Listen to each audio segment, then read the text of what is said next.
তার জন্য তারা কিছু কর্মসূচি গ্রহণ করে। সেই দাবিগুলো অমীমাংসিত হয়ে থাকছে আমাদের রাজ্যে। 100 দিনের কাজ অনেক দিন নেই।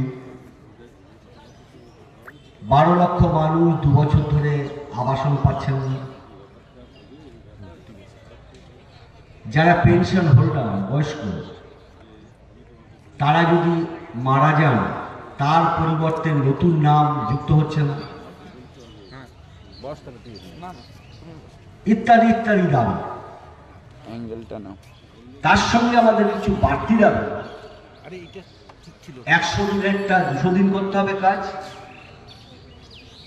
200 টাকা মজুরিতে চলে না, ওটা 600 টাকা করতে হবে। আর পেনশন যে 1-1.5 হাজার টাকা করে দিচ্ছে, সেটাকে 6,000 টাকা করতে হবে। সেফ এই দাবি।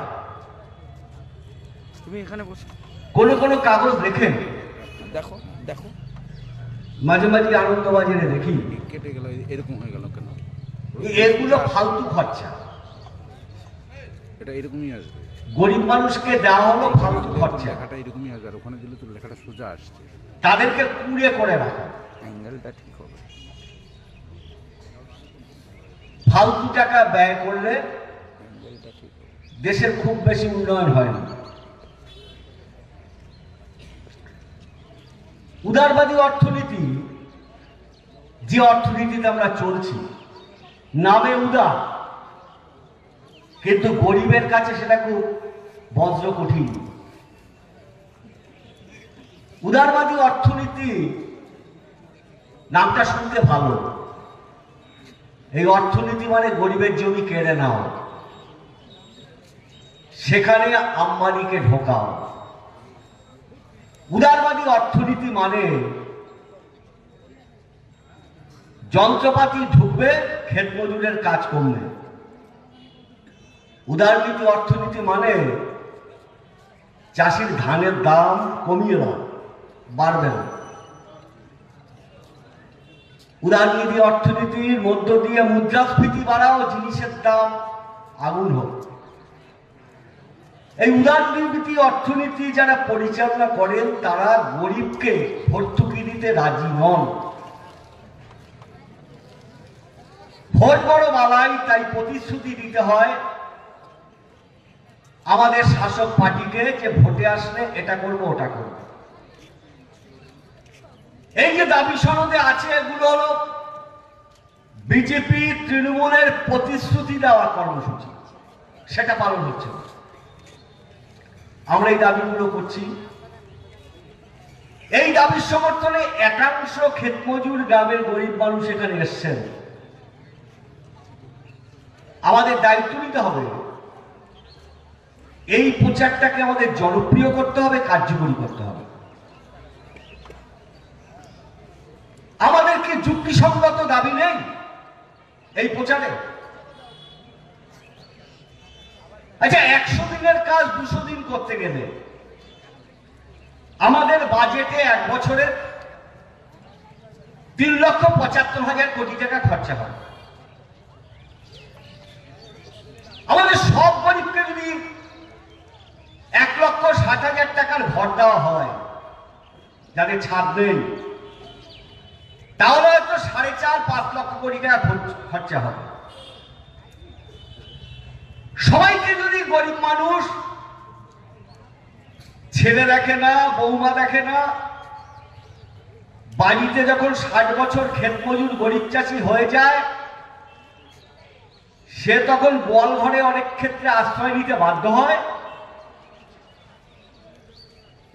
মানে একেবারে দেখতে মানুষ, কিন্তু বুড়ো গরুর যেমন কোনো দাম নেই, নাঙল চষতে পারে না, কসাইখানায় চলে যায়, তেমনি বুড়ো ক্ষেত মজুরের গতর না থাকলে তার কোনো মূল্য নেই, সংসারেও মূল্য নেই। যে সম্পদ তৈরি করছে নাঙলের ডগায়, খেতে খামারে, শেষ পর্যন্ত অসুখে বিসুখে, তাবিজে কবজে, কবিরাজ,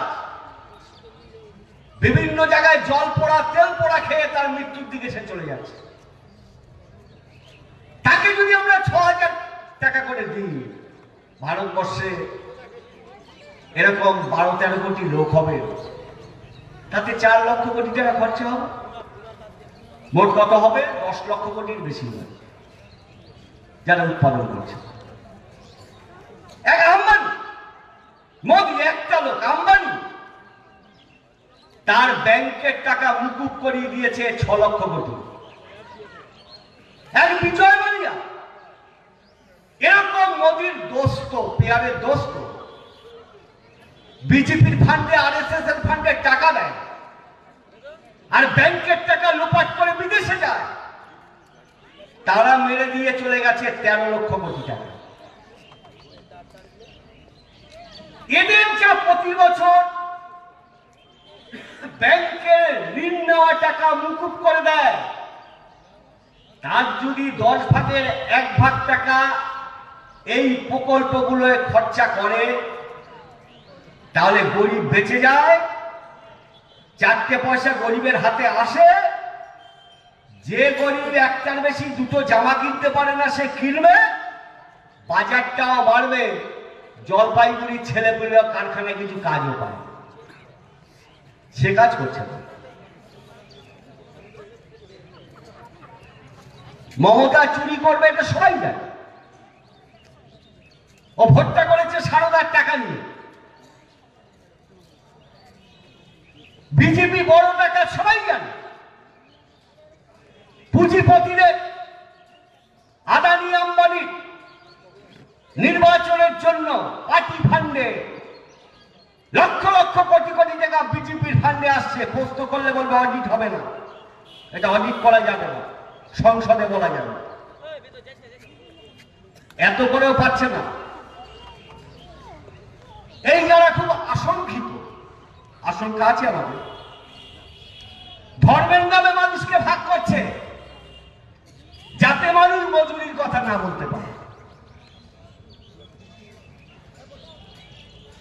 গ্রামে গ্রামে গিয়ে বিজেপিকে ভোটতে হবে।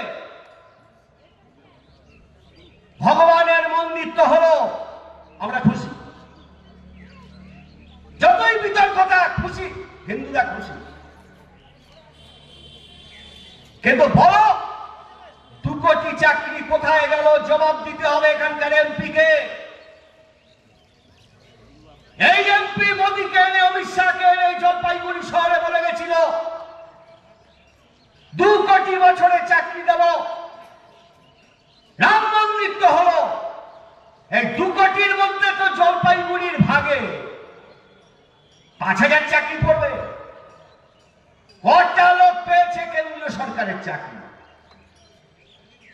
জলপাইগুড়ির ধূপগুড়ির কৃষককে প্রশ্ন করতে জবাব দিতে হবে। বিজেপির নেতাদের রামের নামে ভুলিয়ে দেবে, ভগবানের স্থান মন্দিরে তুমি ভুলিয়ে দেবে। কেন ধূপগুড়ির চাষি আত্মহত্যা করে ধানের দাম না পেয়ে? কেন আজকে জলপাইগুড়ি চা বাগানের শ্রমিকরা যারা নেচে নেচে তৃণমূলকে ভোট, বিজেপিকে ভোট দিয়েছিল, হিন্দু বানিয়ে দিয়েছিল আদিবাসীদের, কেন চা বাগানের শ্রমিকদের মজুরি বাড়ে না? কেন তাদের রেশন বন্ধ করে দেওয়া হয়েছে? কেন তাদের ইলেকট্রিক লাইন বন্ধ করে দেওয়া হয়েছে? কেন তাদের ছেলে মেয়েদের আজকে বাসে করে স্কুলে নিয়ে যাওয়া হয় না? কেন চা বাগানের স্কুলগুলো বন্ধ হয়ে যাচ্ছে? জবাব দিতে হবে বিজেপির নেতা। গ্রামের ক্ষেত মজুরকে যারা কাজ পাচ্ছে না, মমতার চুরির জন্য আজকের টাকা বন্ধ করে দিয়েছেন অজুহাত দেখিয়ে, সেই এমপিকে বলতে হবে কেন ধূপগুড়িতে 33 কোটি টাকা কাজ করে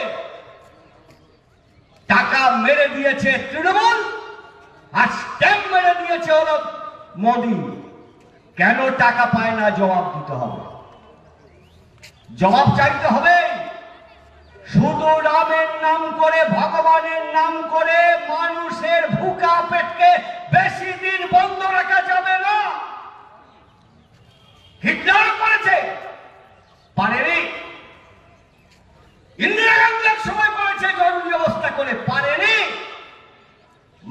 মানুষের পেটের জ্বালা বড়। পশ্চিম বাংলার মানুষ, ভারতের মানুষ আজকের খাদ্যে 121টা দেশের মধ্যে 111 নম্বরে। বাংলাদেশের থেকে আমরা খাদ্যে পিছিয়ে, পাকিস্তানের থেকে আমরা খাদ্যে পিছিয়ে, আমরা স্বাভাবিক কারণে শুধুমাত্র ধর্মের কথা বলে মানুষকে ভুলিয়ে রাখা যাবে না। ক্ষেত মজুর ইউনিয়নের পক্ষ থেকে স্পষ্টভাবে আমরা বলতে চাই, লড়াইটা কঠিন। আমাদের অত ধর্ম নিয়ে বলার দরকার নেই। বিবেকানন্দর কথা, জীবকে যে ভালোবাসে সেটাই হলো আসল। সবচেয়ে বলিষ্ঠ উন্নত জীব মানুষ। মানুষের রুটি রুজির জন্য আমরা লড়ব। বিবেকানন্দ সেই কথা বলেছেন, মানুষকে ভালোবাসো, মানুষের উন্নয়নের জন্য কাজ করো। আমরা বিবেকানন্দকে বিজেপির হতে ব্যবহার হতে দেব না। তাই আমরা বলতে চাই, লড়াইটা আজকে প্রধান। এই লড়াই আমাদের ক্ষেত মজুর ইউনিয়ন বাংলা জোড়া শুরু করেছে। সেই লড়াই হবে কলকাতার ব্রিগেড ময়দানে ইনসাফ যাত্রায়। মানুষকে যে এতদিন একেবারে বিভ্রান্ত করে রেখেছে, শুধু মন্দির মসজিদ নিয়ে একটা নতুন এজেন্ডা তৈরি হয়েছে।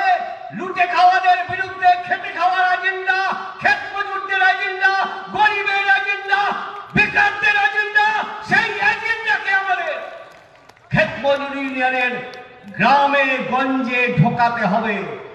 নিবিড়ভাবে মানুষের সঙ্গে যোগাযোগ করে আমাদের ছোট বড় আন্দোলন করতে হবে। তারপরে সেই আন্দোলন প্রতিরোধের চেহারা দিতে হবে। প্রতিরোধ বাংলা জানে। লাল ঝান্ডা প্রতিরোধ করে জমি পেয়েছে। লাল ঝান্ডা প্রতিরোধ করেই পশ্চিম বাংলায় বামপন্থী আমলে সাম্প্রদায়িক সম্প্রীতি বজায় রেখেছে। ক্ষেত মজুর ইউনিয়ন অন্যান্য মানুষকে সঙ্গে নিয়ে সেই প্রতিরোধের আন্দোলনে আগামী দিনে সামিল হবেন, এই কথা বলে যারা আজকে আপনারা এখানে উপস্থিত হয়েছেন, তারা সংগ্রামের বার্তা নিয়েই গ্রামে গ্রামে ফিরে যাবেন, এই কথা বলে সবাইকে ধন্যবাদ, নমস্কার, আদাব জানিয়ে, জোহর জানিয়ে আমার কথা শেষ করছি। ইনকলাব জিন্দাবাদ।